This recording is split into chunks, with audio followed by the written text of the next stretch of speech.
তো ঠাকুরকে তো মালা পরানো হয়ে গেছে, এবার হচ্ছে ও আরতিটা করছে। আর তারপর হচ্ছে আমরা দুজনে খানিকক্ষণ মন্দিরে বসেও ছিলাম, প্রায় 10-15 মিনিট মতন হয়তো বসেছিলাম। তারপর হচ্ছে ওখান থেকে বেরিয়ে এসেছি আরতিটা করে।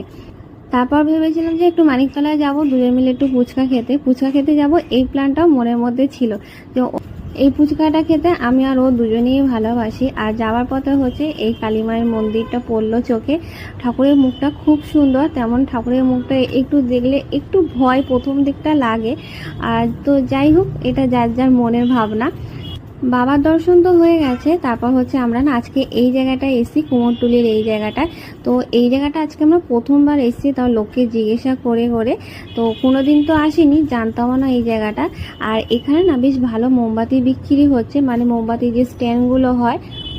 এই তুলসী মঞ্চ প্রদীপটা না, এটা হচ্ছে 20 টাকা করে। তবে এটা না সলতে ছিল না, তবে আমরা দুজন বুঝতে পারছি না এটা সলতে নেই, জ্বালাবোটা কোন দিক থেকে। তারপর উনি বললো যে এটার মধ্যে সলতে নেই। আর এখানে এই বড় বড় প্রদীপগুলো সব 6 টাকা পিস, আর তার থেকে যে ছোট বড় যে প্রদীপগুলো আছে ওগুলো 3 টাকা, 2.5 টাকা করে। তবে আমিও অনেকগুলো প্রদীপ নিয়েছি।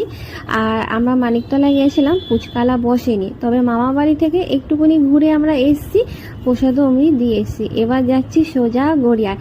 আর এই রাস্তা দিয়ে না অনেক দিনের পর যাচ্ছি, হয়তো কত বছর পর, হয়তো 10-12 বছর পর হয়তো আমি বলতে পারি। কারণ হচ্ছে তখন আমি অনেকটাই ছোট, তখন শিবারও বাস চলতো, তখন হচ্ছে মায়ের সাথে মামা বাড়ি যেতাম টানা বাসে, মানে গড়িয়া থেকে মানিকতলা। তারপর তো বাস বন্ধ হয়ে গেছিলো, তারপর হচ্ছে ট্রেনে করেই যাওয়া ধরেছিলাম। আর বাড়ি ফেরার পথে দুজনে একটু ঘুগনি খেলাম, আর অমনি বাবার জন্য ঘুগনি নিয়ে নিলাম, কারণ বাবাও একটু ঘুগনি খেতে ভালোবাসে। আর এখন হচ্ছে মামাকে খেতে দিয়েছে লুচি আর ডিমের তরকারি, আর ওকেও দিয়েছিল।